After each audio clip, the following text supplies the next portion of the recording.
Bismillahirrahmanirrahim. Qala al-musannifu rahimahullah wa nafa'ana bihi wa bi ulumihi fid dharain. Puruun ari ieu eta pirang-pirang cabang. Disanu disunatkeun naon iftitahud du'ai ngawitan ngadua.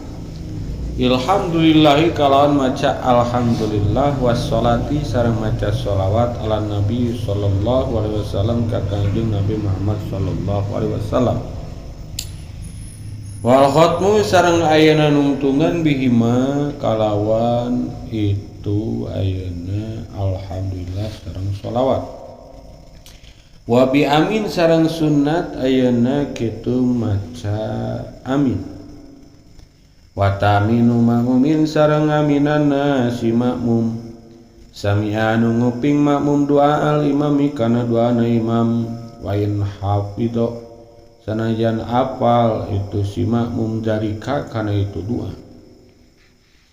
Waraqmu yadaihi sareng sunat ngangkatkeun dua pananganna si musolli si jama atau hirotaini anu suci duanana hadwa mankibaihi kana melebahan dua pundakna si jalma. Wa masul wajhi sareng sunat ngusap wajah bihima kalawan itu yadaeh ba'dahu sabadana itu doa. Wastiqbalul kiblati sareng ngarep kiblat halata dzikri dina tingkah dzikir wa duai sareng dina tingkah doa. In kana lamun aya si jalma teh tamun paridan nyorangan mun parid aw makmuman atanapi jadi makmum amal imam nganapan ari imam eta ida taroka di mana-mana ninggalkeun imam al qiyamah kana ngadeg min musallahu tina tempat salatna imam alladzi huwa anu ari itu lazi eta afdalu leuwih utami lahu pikeun itu imam. Wal abdalu mangka ari anu leuwih utamana eta ja'nu yaminihi ngajantenkeun belah katuhuna imam ilal makmumina ka pirang-pirang makmum. Wa yasarihi sareng ngajadikeun belah kencana imam ilal kiblati ka kiblat. Qala ngadawu sasyehuna gurang sadayana Ibnu Hajar walau fid duai jeung sanajan dina tingkah ngadoa. Wan siropuhu jeung ari malengosna itu si imam eta layuna pi teu nganapikeun insirop nadba dzikri kana sunnatna dzikir lahu pikeun imam akibaha dina ngiring-ngiringan atanapi dina saatosna itu salat li'annahu kana saestuna itu imam eta ya'ti ngadatangkeun imam bihi kalawan dzikir pi mahalihi dina tempatna imam alladzi yansarifu anu malengos imam ilahi kana itu ladi walaya putus sareng teu porot ieu zikir bipi li ratibati kusabab migawe salat ayeuna rawatib wa inna ma faitu jeung aing pasina ari nu porot teh bihi sabab fi ratibah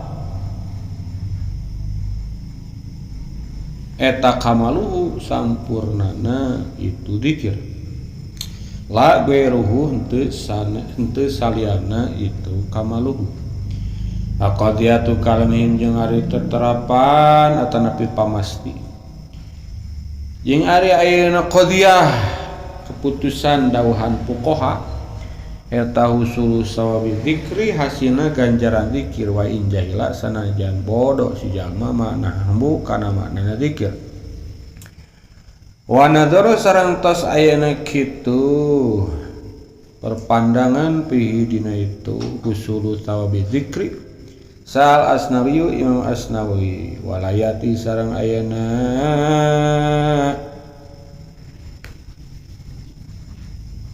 henteu datang naon haja itu tafsil fil Qur'an dina Al-Qur'an lita'budi karena arah-arah ibadah bilabdihi kalawan sabab maca ayeuna lapadna ayeuna Al-Qur'an. Pausiba mangka diganjar saha qari'uhu jalma nu maca Qur'an. Wa ilam ya'rif sanajan teu ninga itu si qari maknahu kana mana Qur'an. Ila dzikri berbeda kalawan dzikir labuda teu meunang teu eta mawjud ayari pahu kada uninga si jalma kana itu mana dzikir.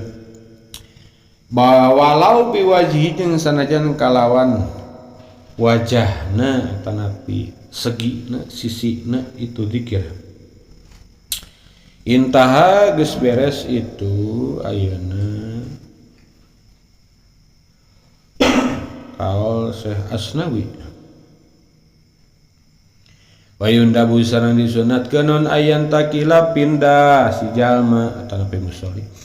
Diparin karena arah-arah salat fardu aw naflin atawa nepi salat sunat min maudhi'i salati dina tempat salatna si jalma. Dia sada supaya nyaksian lahu kaita jalma non al maudhi'u eta tempat. He sulam tu'aridu dina sakira-kira teu malawanan. Ka itu ayeuna kitu.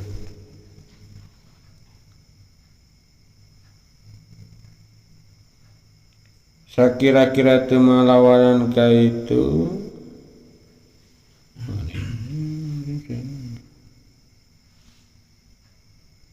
teu malawanan ka itu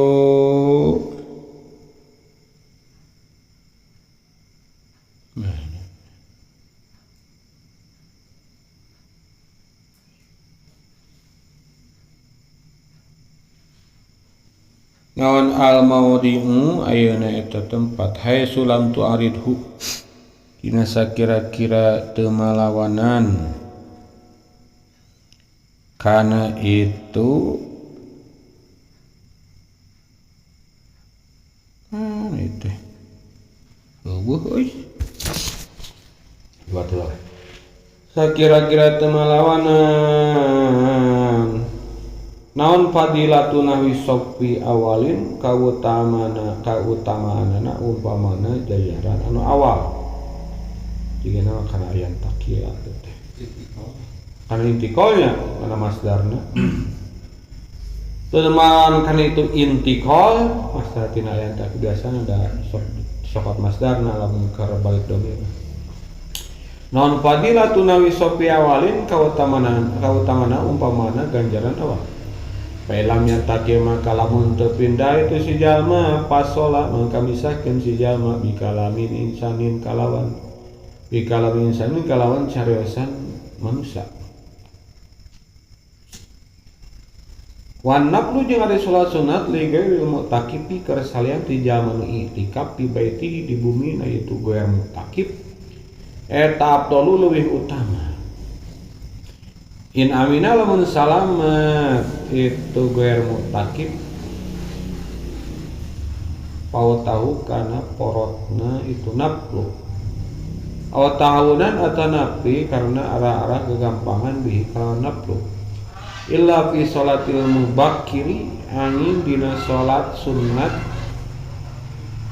ayeuna kitu sholat sunat jalma anu ayeuna enjing-enjingan isuk-isukan aing dina salat sunat jalma isuk-isukan dina Jumati pikeun salat Jumat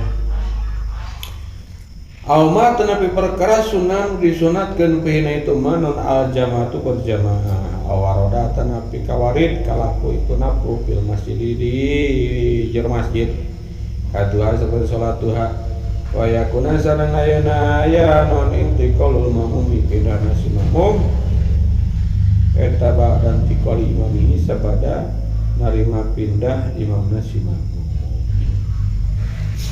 Bismillahirrahmanirrahim. Purun ari ieu eta pirang-pirang cabang. Disunatkeun cenah ngawitan mun urang ngadoa teh nyaeta maca alhamdulillah sareng sholawat. Tak orang lamun ngadoa Allahumma sholli ala sayyidina wa habibina wa syafi'ina wa maulana Muhammad wa sallim wa radillahu tabaraka wa ta'ala eta teh emang aya ti dituna guru-guru urang kolot-kolot urang kitu teh sunat emang deui di antarana ayeuna bisa micu kana ayeuna ijabah eta. Jadi muji sareng sholawat. Atanapi alhamdulillahi rabbil alamin hamdan katsiran thayyiban mubarakan fi ala kulli halin hamdan yuafi ni'amahu wa yukafi mazidah ya rabbana lakal hamdu kama yanbaghi li jalali wajhika wa 'azimi sultanik subhanaka la nuhsi sana'an 'alaika anta kama asnaita 'ala nafsika. Bisa gitu. Ngancen lamun hayang leuwih alus mah abdolna teh cenah ku sholawat tasyahud. Arti sholawat Ibrahimiyah mun bisa mah berapa aja.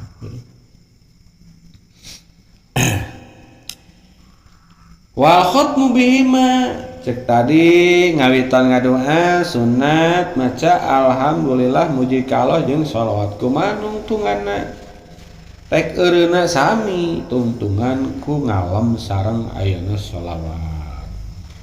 Wassallallahu ala sayyidina Muhammad wa sallam subhanarabbikal izzati amma yasifun wa salamun alal mursalin walhamdulillahi rabbil alamin. Eta teh emang sunat mah kitu. Wa bi amin terus terakhirna ayeuna sami maca amin deh. Gebik pilih amin.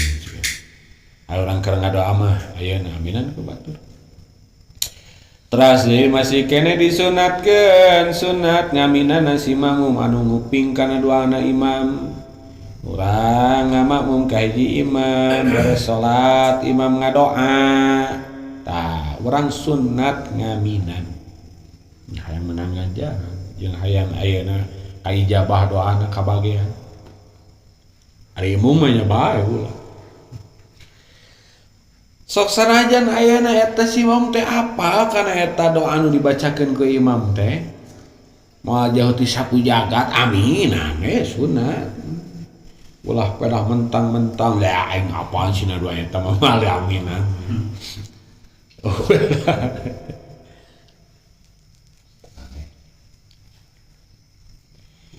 Jeung deui cinal tina masalah tadi cek anu nungtungan ku alhamdulillah jeung sholawat cek sarahna sunat oge cina ditungtungan ku ya Rabbana taqabbal minna innaka antas samiul alim wa tub alaina innaka antat tawwabur rahim subhana rabbika rabbil izzati amma yasifun wa salamun. Eta sing horeng nang make guru-guru urang teh aya coretna teu sembarangan guru-guru urang teh gini. Pasti ayeuna aya referensi nah. Warafu yadaihi jeung deui disunatkeun keur ngadoa teh ngangkatkeun dua leungeun tapi leungeunna lamun kayaan suci. Urang boga wudu leungeun suci pas ngadoa angkat leungeunna. Jadi ulah tuna dihandap kieu itu pemalas namanya. Cek Allah maneh mah engko aya kahayang buat menta wae ngangkatkeun leungeun cenah kuat kamu malas maneh cenah teu serius cenah menta. Sapi ilustrasikeun ku Kang Haji mah ti kaler ti wetan mah mun urang menta jamu. Cik cenah urang menta kieu kaluhur kan teu kieu cik menta cicing leungeun ka handap. Iya, semakin serius semakin kaluhur cenah. Cik semakin badak semakin kieu cenah lung. Atak sunat diangkat. Cek badal ulama sunatna si talapak leungeun seolah-olah jadi cermin jadi kaca. Urang teh jiga ngaca kana talapak leungeun kieu sunatna teh. Teu naon kieu tidak aya hadis-hadisna kabeh. Kan cek badal ulama tasawuf mah urang teh jiga keur bercermin kana talapak leungeun. Gitu. Kumaha kebiasaan biasa nama teman ngadoa. Anu luhur, anu handap, anu telungkupkeun nu dirapatkeun. Intina mah nya simbol urang teh bener-bener menta gitu, ciri. Nah, bisi pahili jeung anu teu keur ngadoa coba mun teu diangkat leungeunna beureun. Beureun cek batur teh keur biasaan teh aya ngobrol gitu.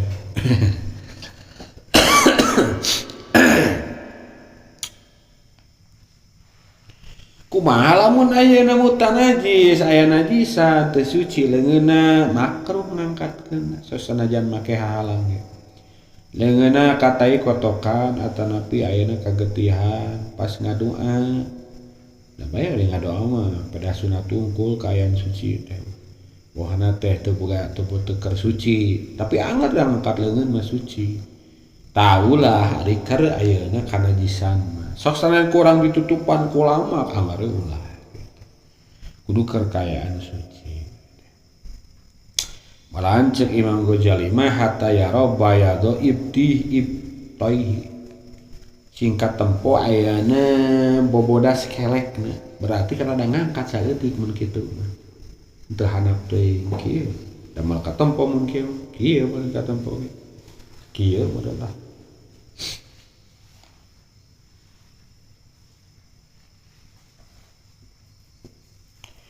Terus deui wa masul wajhi deui usap banget deui sunatna ya tata cara pasunatan nalika ngadoa ya ngusap ayeuna banget kedua panangan satos ngadoa beres teh terus ku urang teh usapkeun kitu sababna kudu diangkat leungeun sebab kiblatud doa mah langit luhur mun kiblat ayeuna salat Ka'bah kiblat doa mah tak diangkat ka luhur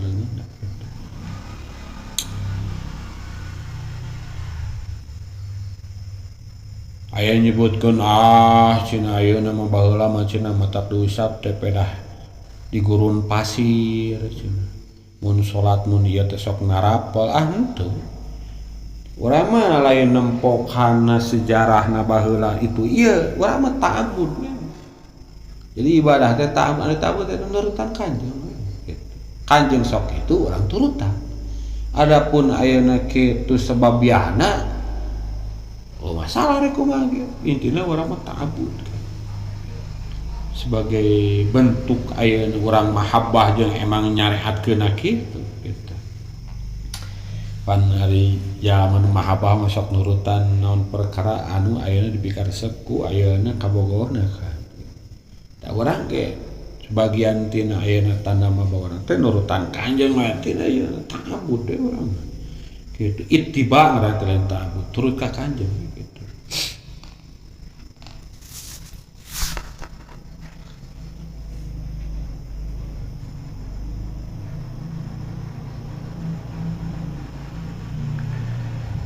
Wastiqbalu kiblat jeung nyeureut ka kiblat deui. Ya ayeuna masih kana sunat. Leungeun kaluhurkeun atuh awak urang nyeureut kiblat sunat. Teu naon teu ka kiblat ge kondisional teh. Seperti keriungan ari kudu nyeureut ka kiblat mah ribet.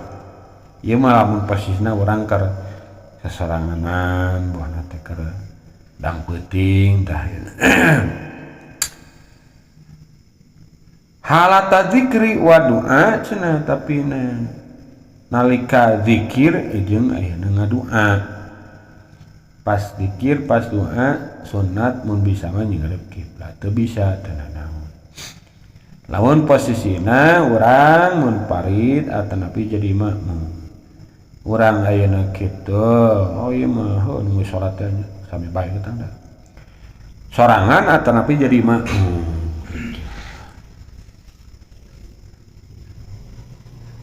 malamun imam ngarep ka mana eta pas lamun geus dikir babacaan apa ngadoa nah ayeuna ngarep ka kiblat ta amal imamu anapun ayeuna ari imam di mana ma ida tarokal qiyama min musholla ketika eta imam ninggalkeun aya tempat salatna terus nangtung pindah we tempat salatna teh alladzi huwa afdalul lahu anu mana eta tempat tepang abdolna keur imam pal abdalu ja'lu yaminihi ilal makmumin cek urangna ngageser gitu lamun imam ayeuna kitu heuge borat teh ngageser mun biasana kan seperti di batur masuk malika ditu ka kaler mun di urang Jadi ayeuna kitu makmum katuhun gitu kiblat kencaeun gitu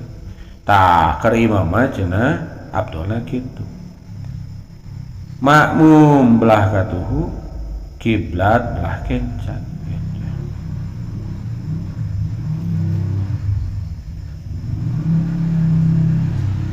Salianti mihrab Masjid Nabawi cenah.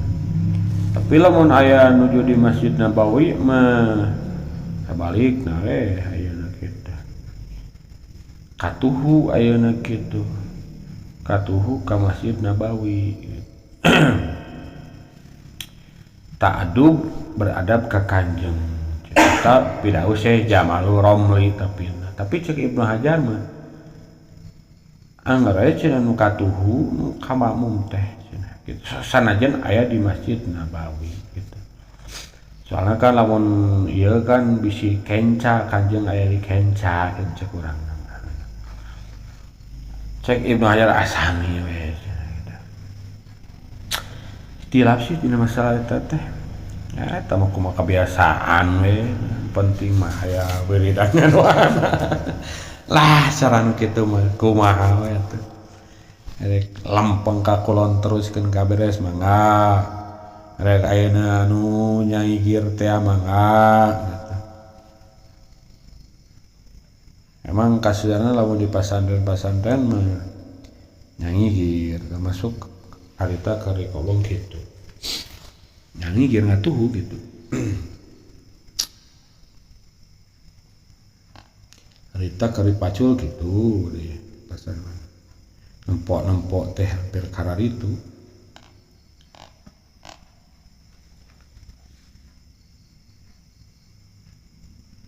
Ada guru orang sadayana sosadayana nalika ngadua pencari ngadua sunat ka kiblat. Takar imama geus sakitu. Kaler mun urang.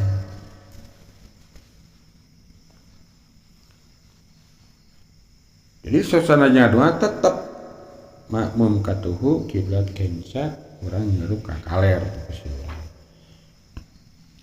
Wan sirapu layuna pinat batikri ari insirapna malengosna si imam teu nganapikeun kana sunatna zikir lahu ka imam akibah satos salat. Imam teh gebona teh pindah posisi jadi katukang tetap disunatkeun zikir. Atanapi jiga bieu ka kaler tetap sunat zikir mah. Jadi zikir sunat zikir teu batal ku sabab imam insirop pindah tempat cepurna teh gitu. Atanapi teu ngarep kiblat tetep sunat gitu. Lianau yati bihi bi mahali aladian sarpile sabab kan bisa zikir kerkayaan posisi anu kumanehna pindah teh jadi ngarep ka kaler tinggal zikir di dinya gitu. Teu naon dikir dek kakulon kawetan cek paribasana kakale jeung deui zikir mah walaya putu bipilih rotibah teu matak porot atanapi kaleungitan atanapi batal ceun ku sabab migawe salat sunat rawatib qabliyah badiah masih disunatkeun gitu. Erek satos salat ayeuna kitu fardu nyata geus salat fardu teh teu zikir langsung badiah bohna teh teu naon zikir geusna gitu. Nyata cenah atuh ayeuna kitu ku qobliyah cek paribasana gitu. Teu naon ayeuna zikir.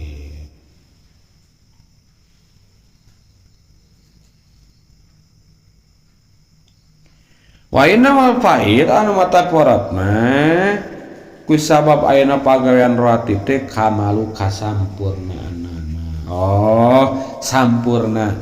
Berarti tetep lamun ngitung kasampurnaanna mah ulah wakarwati berarti. Sabada salat fardu dikir kakara salat rawatib badiah.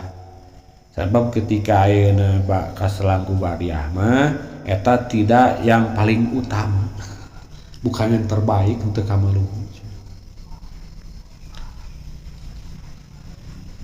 Wa qadiyatu kalamihim tapi cek ayeuna penetapan hukum ayeuna para fuqaha mah ngadawukeun usulu sawaba dzikri wa in jahila makna. Hasil ganjaran dzikir sasana teu apal maknana. La ilaha illallah, la ilaha illallah teu apal naon maksudna. Tetep aya ganjaranana kita dzikir mah.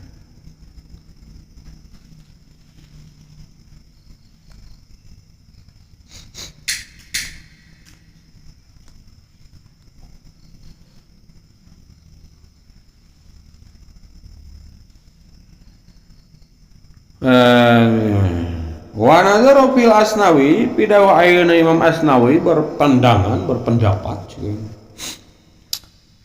walayati hada fil Quran walayati jeung ayeuna teu datang naon hada ieu tafsil teh fil Qur'ani dina Al-Qur'an litabudi pikeun ayeuna kitu ta'abbud ibadah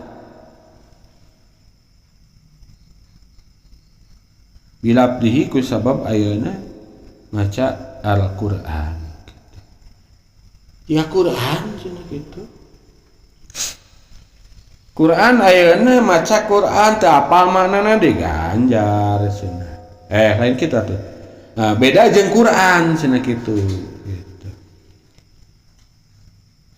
Wa illam yarif manahu sanajan teu apa si qori kana mana Qur'an. Jadi lamun Quran mah cek urangna mah ya cek Syekh Asnawi ya mah lain ya tadi geus puguh ya mah cek pendapat Asnawi beda cenah antara maca Quran jeung dzikir. Quran mah nya ge teu ngarti maknana diganjar, dzikir mah beda deui bihlapi dzikri cenah la buda ayarifahu wayahna cenah kudu apal maknana piraku cenah la ilaha illallah cek paribasana teu apal makna-maknana acan.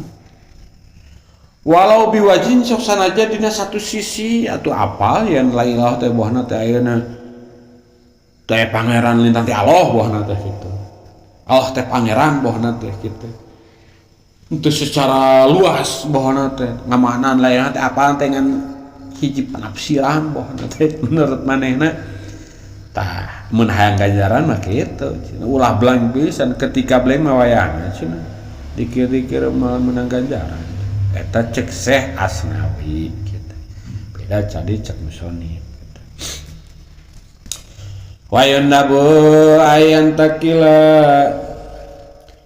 disunatkeun ayeuna kitu pindah sinu salat teh baik itu salat fardu atau napi salat sunat min maudhi salat di tempat salatna liyasyada lahul maudhi supaya tempat jadi saksi gitu. Lamun orang rek salat ya geus salat fardu rek salat deui ulah di tempat salat fardu eta mun imam di dinya moal teh rek salat sunat pindah ka tukang di mana eta rek di dieu ngan semakin deket ka lawang balik mun teu salah mana kita belain mah semakin halus ari abi mah sok di dieu tawa di dieu jadi ulah di dinya nah mun bisa mah dipapai. Sabab itu jadi syahadah cenah tempatna pernah dipakai ibadah ku urang. Jadi saksi. Ya kali-kali mah kurilingan desa masjid. Wah ieu di ditu isukna teuy mapai. Sok kitu sare ka mana. Geus binuh lah geus ka siang kawe. Sekali-kali boleh dicobarut lah gitu. Cobaan. Sunat. Jadi apa jadi saksi lias ada lahul maut supaya nyaksian kaita jamaah teh naon alma eta tempat jadi saksi tempat. Tapi hai sulam tuang hari itu fadilatun nawi sopi awalin sakira-kira teu malawanan cek urang nama teu matak ngaleungitkeun ganjaran kautamaan ayeuna barisan kahiji gitu. Sakira na ayeuna kitu urangku punah-punah kitu kalengitan ganjaran ayeuna sop awal bohna teh nya geus di area nu di sop awal deui cek urang mah. Hah? Heeh meureun. Oh ieu mah.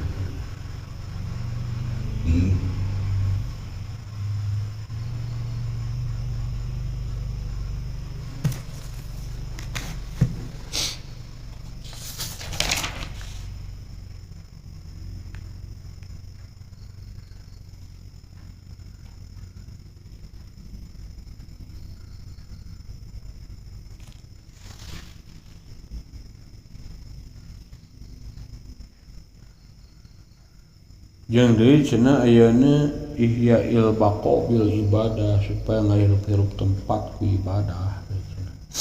Di samping jadi saksi tambah oge tempat jeung pake ibadah ku urang. Ngahirup-hirup tempat.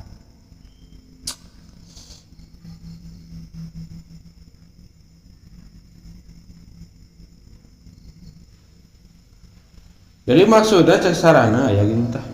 Ayun dabul intiqalu haitsu lam tu'arid an-nadba. Disunatkeun pindah teh dina sakira-kira teu malawanan. Ayeuna kitu an-nadba ayeuna kana pasunatan kela. Mana gitu.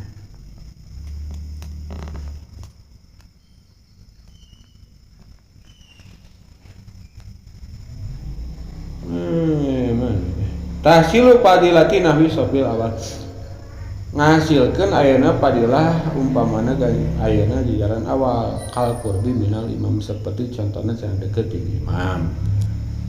Urang tukangin imam otomatis urang teh jajaran ka hiji tah mun ayeuna urang teh geus posisi pas ye heurek salat sunat katakanlah eta posisina pas sholat Jumaah makomo gitu lamun pepindahan hese tuh bisa gitu geus di dinya bae mun erek geser ge atuh masih kena sok awal mun posisina ayeuna geus nu utama mah gitu. Jadi lamun sok awal mah di sok awal deui mun bisa itu udah.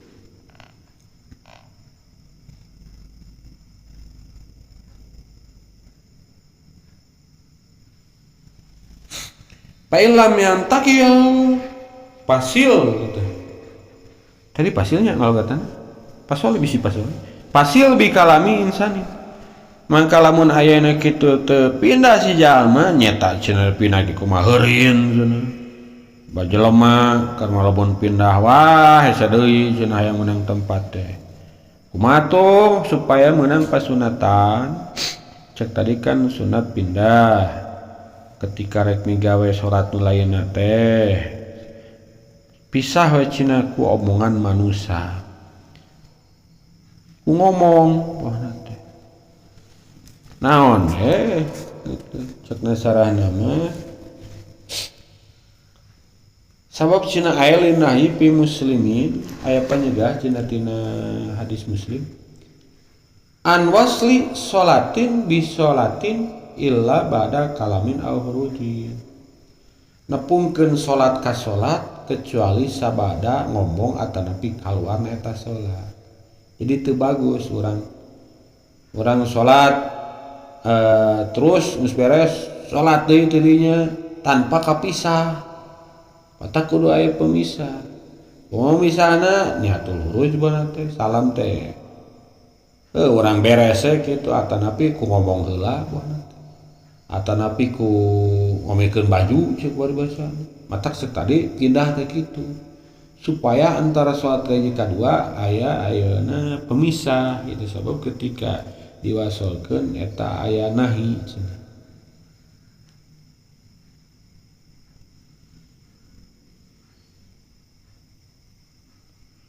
Jadi cenah lain kalam manusia oge termasuk kalamullah dzikir cenah naon Quran. Jadi lain kudu ngomong wae urang erek ku zikir bohna teh ku bacaan rek pindah ka kadua teh rek maca Quran intina nya dipegatkeun heula kitu pagawean nu kahiji geus beres kitu ulah ditepungkeun pisan. Jadi omongan manusia mah lain kait cenah kitu.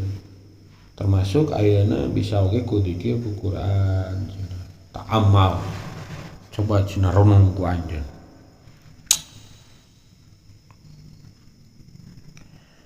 Wa naflu li ghairil mutakib fi baiti afdalu. Ari salat sunat keur salati jalma nu itikaf diri imahna eta leuwih utama.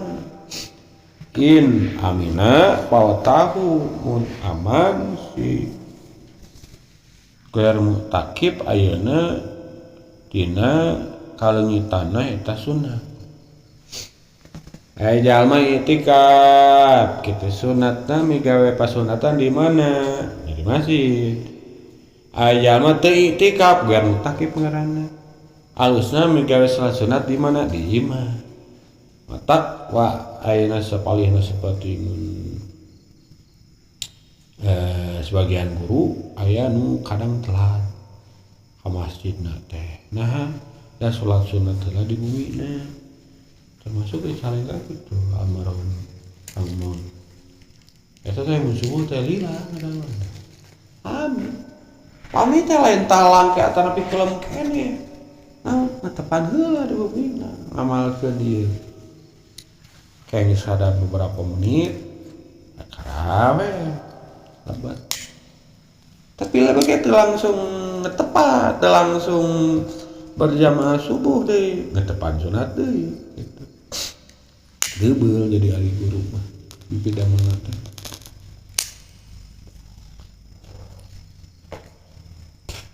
Di pesantren lain hampir sami gitu. Banjar malah kalkarar itu kurasa di bulan banyak. Nah, referensinya muin, sok sarami teh. Atas sok aya peribahasa cek bau cidan. Wah, cina make calana jero bodas cina katempo bodasna. Ieu cina urip getur. Sakali dia make naon nya teh? Hah? Komprang. Orang bodas itu cina jadi ciri itu teh. Ketempot cina bodasna, wah cina gentur itu. Nya sok aya ciri khas gitu je bulan ieu kieu. Sadang bu panjang. Lamun salengka katelah sareungita rapi cenahna. Jadi style. Rapi da. Guru mah tersepeun kana bu panjang kanu caludeh teh sok dicarekan. Gitu. Da guru-guru nage harap mereka almarhum sadayana mengkaluar bade dieu harap bisa di tanah kayak gitu. Kamu tak kersana binantu Kang Haji mah di tukang us. Tina mapahna ge Kang Us mah cek sasaha kalem gitu. Raksukan bersih rapi, mapah teh asa teratur, tina nyarios naon. Jika Kang Muris di urang sok. Naon sebenarnya rasik ngaranna, rasik. Eta pasana naon kitu, ngeuteun nurun ka urang. Calu di urang. Aduh, can beungeun. Ka nu lain mah nurun kitu ka baturan mah. Urang merenting loba sare ngajina jiga teu napal meureun pas bab eta meureun maulana. Yang saeutik langsung syukur sia mau gunting ieu di sakola we. Dek kumaneh rek urang cenah syukuranna. Nya we di arah kalantean geuning sisina unggul kitu. Kajerokeun kopea. Geus dikaluarkeun mah parahnya bisa cenah kitu. Tapi da mantes teu naon. Asal hafalan guru. Penting mah daek panjang teleponok ya si ari keur pribadi mah masa penting mah rapi. Ulah mah ieu panjang huk nya ngawig-wig nya jemet lah. Marek panjang diurus baheula mah aya di Kobong. Urang budak ajengan Sukabumi Ridwan ngaranna. Kan mah beungeutna kasep, bukna panjang. Tapi da panjangnya bener mah keur mah beureun jalma aya. Sampo perawatan teh bener-bener aman teh ka tempona teh. jika lurus buk nanti eta nu jarmat gitu teu diurus malah matak cek kamari mana kitab terus kemudian hadis masalah hadis ini ketika zaman paham agama mah pasti bakal ngamalkeun bebersih teh cenah gitu sebab mangpirang-pirang ayat Quran dina di ayat tentang bebersih seperti innallaha yuhibbul tawwabin wa yuhibbul mutatahhirin wasiyabaka patohir kan gitu baju wae patohir komo awak atuh kan gitu mapungna tak ketika cina teu bersih eta dipertanyakeun ka imananana cek sesa kamari nya eta melah kumaha kondisional sebenarnya penting mah rapi we rapi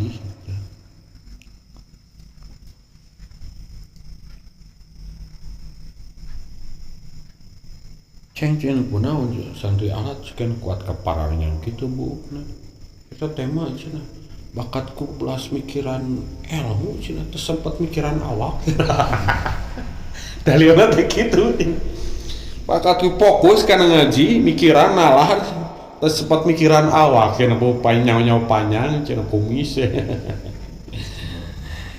istighol cina orangnya bisa wae lah bisa lah jadi kujalah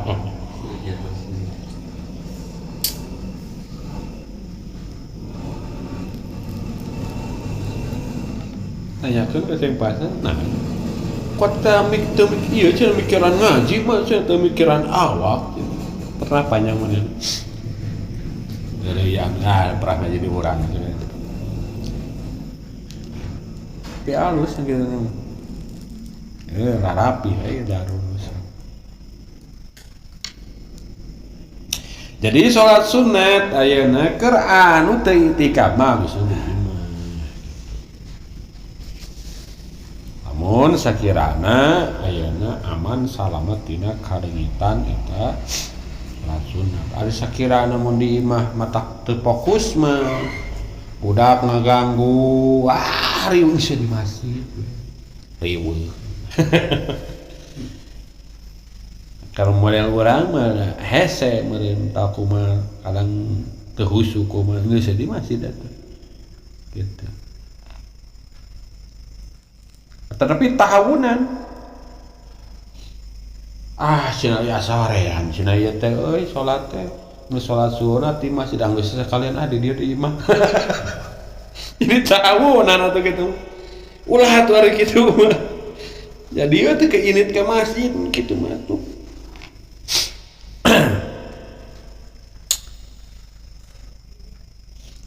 Illa fi nafiatil mubakir kecuali dina salat sunat ayeuna Jumat anu sunat isuk-isukan gitu.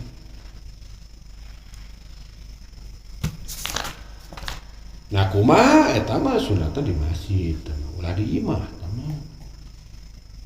sholat sunat qobliyah eta qobliyah Jumaah tong di imah mun qobliyah nu fardu mangga mun husu di imah we ke di masjid langsung sholat langsung qomat mun didaguan ku muridna bohana teh nyata cenah ajengan tentara sholat sunat justru ajengan nu leuwih paham hukum dimarah di arima teh kadang sok didaguan.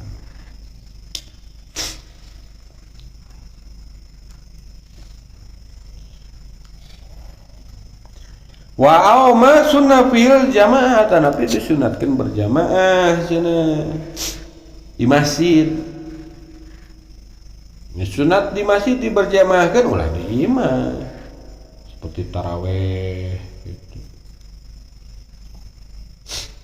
Istisqa, salat kusuf, hari raya, eta mah di masjid lebih utama.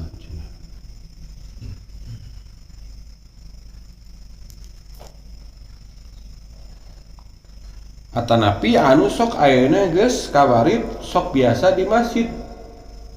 Gitu. Sunatna teh kawaridna teh seperti naon salat duha. 2 rakaat ihram 2 rakaat tawaf.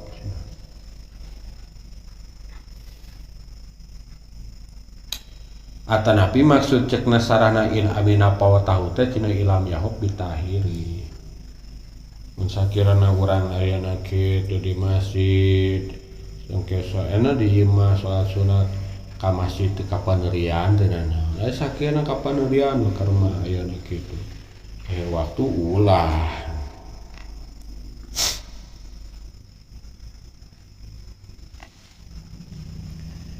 Kadua wayakuna intikal mamum bada intikal imami jeung si pindahna ayeuna si mamum teh kudu sabada pindah imam. Jadi sunat pindahna si mamum teh sabada pindahna imam gitu. Jadi makmum eureun heula cicing heula dia posisi salat tempat salat teh sehingga imam nangtung. Imam nangtung kakara urang naik. Imam turun kakara turun.